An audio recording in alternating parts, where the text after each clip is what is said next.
Bismillahirrahmanirrahim. Raditu billahi rabba wa bil islami dinan wa bi Muhammadin nabiyyan wa rasulah.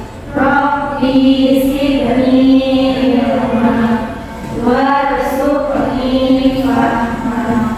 Amin. Baik, semoga setelah berdoa kegiatan pembelajaran hari ini bisa berjalan dengan lancar. Selanjutnya Ibu akan presentasi. Yang hadir nanti silakan angkat tangan dan bilang hadir. Ibu. Arsi hadir. Desi hadir. Ika hadir. Kinati hadir. Naida hadir. Fatimah hadir Bu. Syafira hadir Bu. Zania hadir Bu. Zahra hadir. Intana hadir Bu. Semuanya hadir ya anak-anak? Hadir. Dan semuanya hadir. Baik, Ibu akan membacakan tujuan pembelajaran hari ini. Yang pertama, peserta didik mampu menjelaskan pengertian IPM. Ada yang sudah tahu IPM? Apa itu IPM? Organisasi. Ya, organisasi. Yang kedua, peserta didik mampu menjelaskan sejarah IPM.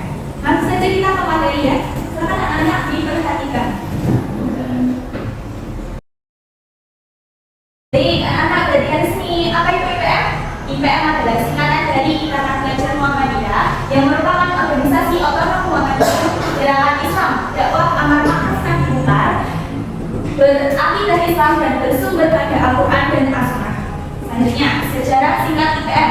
IPM didirikan pada tanggal 18 Juli 1961 Masehi di Surakarta. IPM berubah menjadi IRM atau Ikatan Remaja Muhammadiyah pada tanggal 18 November 1992.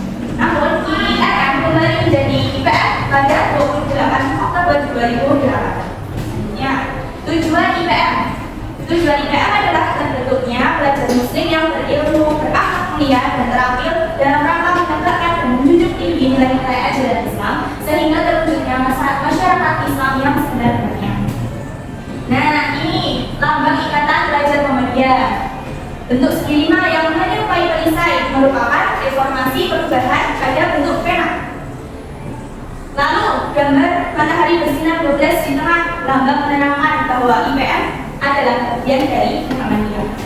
Selanjutnya, gambar buku di dalam bulatan matahari berarti pengetahuan atau bisa juga dari Al-Quran Suci.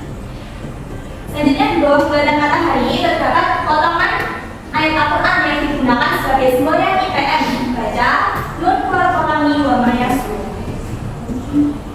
Selanjutnya, struktur organisasi IPM. Pimpinan pusat, pimpinan wilayah, pimpinan daerah, pimpinan cabang, dan pimpinan ranting. Susunan organisasi IPM. Yang pertama, bidang umum, terdiri ketua umum, sekretaris umum, bendahara umum. Yang kedua, bidang organisasi. Ketiga, bidang pengkaderan. Keempat, bidang kajian dakwah Islam. Kelima, bidang pengkajian ilmu pengetahuan. Keenam, bidang apresiasi seni budaya dan olahraga. Yang ketujuh, bidang advokasi.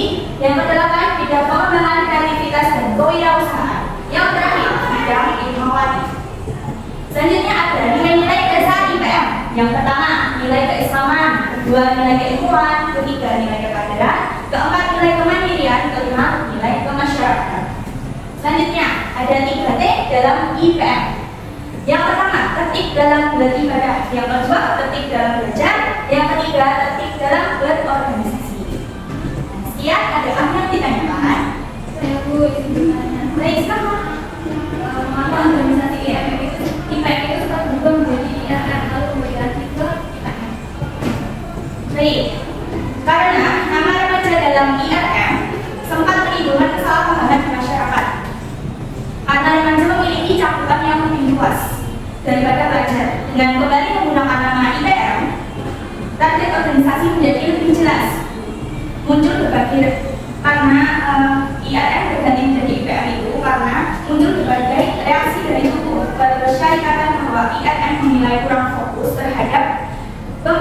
belajar di sekolah-sekolah Muhammadiyah. Maka Tanfid Muhammadiyah tahun 2007 merekomendasikan IRM untuk berubah kembali menjadi IPM. Itu bisa dipahami, Mbak? Bisa. Siapa tadi yang bertanya?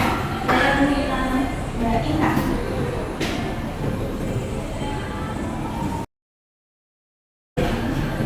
Selanjutnya Ibu akan membagi dua kelompok. Satu kelompok anggotanya terdiri 5 orang. Silakan berikan ide-ide kalian. Bagaimana untuk meningkatkan peran IPM di kalangan pelajar saat ini? Ibu beri waktu 2 menit saja.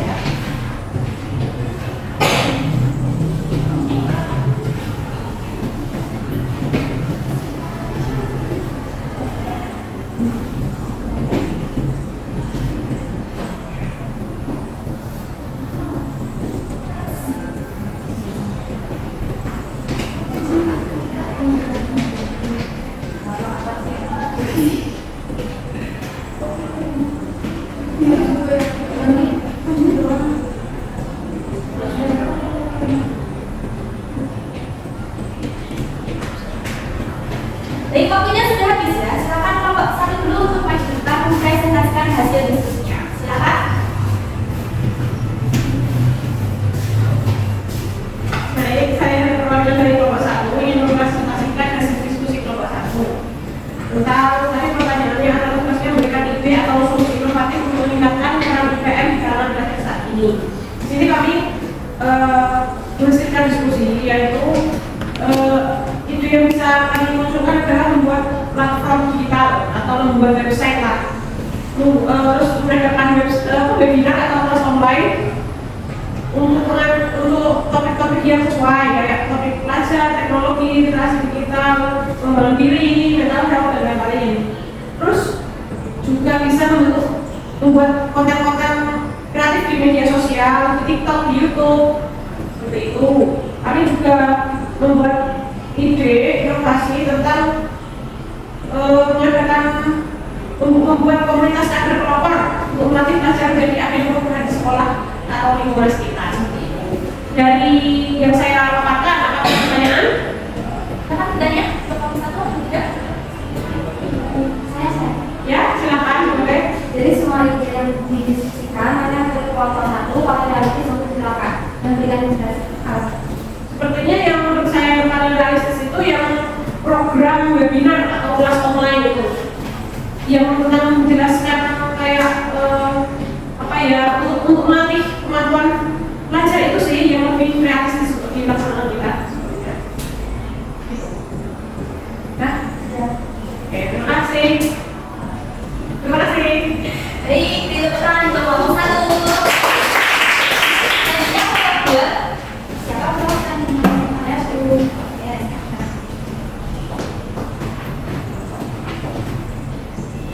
Baik, tanpa salam, saya akan menjelaskan tentang hasil diskusi dari kelompok 2 yang berikan ide atau solusi inovatif untuk meningkatkan peran IPM di kalangan pelajar. Yang pertama, mengadakan kelas kewirausahaan pelajar seperti pelatihan bisnis online, pembuatan kerajinan, dan manajemen keuangan. Yang kedua, membentuk unit usaha mandiri di bawah IPM, misalnya toko online, kantin sehat, atau event organizer. Yang ketiga, program pelajar berdiri seperti bantu sosial, bantuan untuk pelajar yang kurang mampu, atau gerakan berbagi alat tulis. Yang keempat, ada mengadakan kampanye lingkungan seperti gerakan Zero Waste atau penghijauan dan program daur ulang.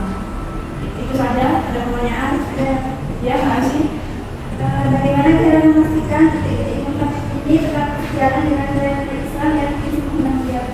Ya, izin menjawab. Yang pertama, membentuk tim atau divisi khusus yang bertugas meninjau dan memastikan bahwa program IPM tidak bertentangan dengan prinsip Islam Muhammadiyah. Yang kedua, memberikan pelatihan kepada anggota tim mengenai filterisasi nilai-nilai Islam dalam kegiatan inovatif. Ada pertanyaan lagi? Ya, cukup. Terima kasih dari kelompok 2. Jadi tepuk tangan untuk kelompok 2. Sekarang ada yang bisa menyimpulkan pembelajaran hari ini?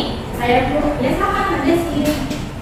IPM adalah data Islam mengamalkan bangga di kalangan pelajar yang dibutuhkan kepada universitas. Pertama, pengamatan dan masyarakat. Dakwah pada bidang pertama terjadi pada 2 golongan. Yang pertama, pelatihan adalah Islam bersifat membangun akan sedikit.